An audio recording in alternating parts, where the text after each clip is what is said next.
Alyssa Poggioli, life, leadership, executive, and connection coach, wanting to talk about the nervous system and its blessing and curse that it brings to every interaction we have. I've had a lot of conversations with men around just educating them about the difference between a feeling and an emotion. So, quick recap is feeling is when you are avoiding or approaching a specific emotion. And so an emotion, say you're approaching the feeling of anger, you could be avoiding the feeling of embarrassment, neglect.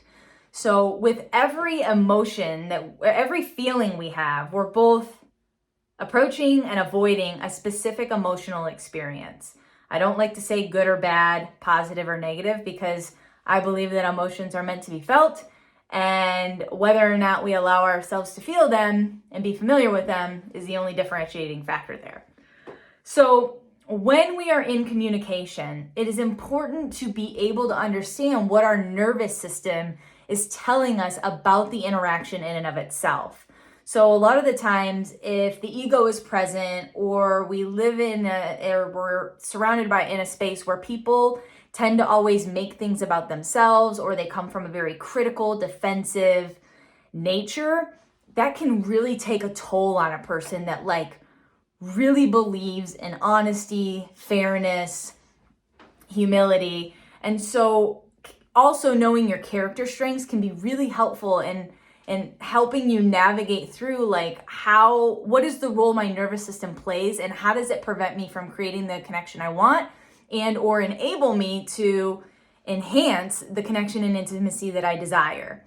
So we want to make sure that you are first and foremost being able to check in with yourself when you're having an experience with someone, understanding am I feeling threatened right now? Am I feeling defensive? Am I feeling calm?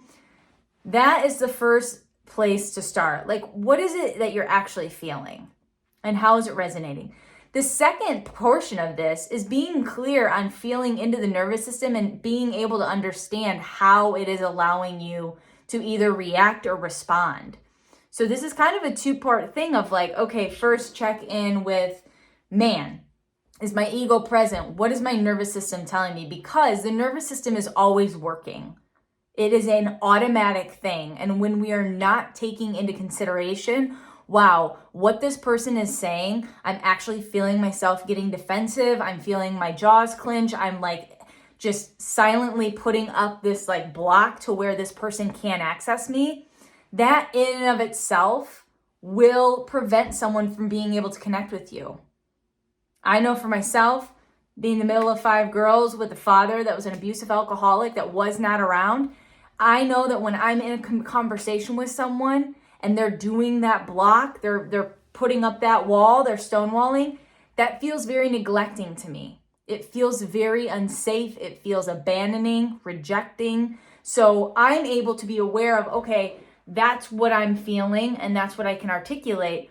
But for people who aren't taking ownership and having the awareness of what their nervous system is doing, how it's preventing them from showing up, and what it's actually creating in a conversation or a relationship, is super important to take into consideration and work on becoming more familiar with. Because I guarantee when you start to get clear on, man, what is my nervous system experiencing? How is it enabling me to show up, or how is it preventing me from being able to show up? What are my relationships lacking? That is when shit starts getting real. So again, if this is something that's man, I have no idea what this woman's talking about, please reach out. I could absolutely create more content around this, but I'm just here to plant these little seeds so that you can start becoming a more aware, more connected, more authentic version of yourself. I'll see you next week. You're doing great.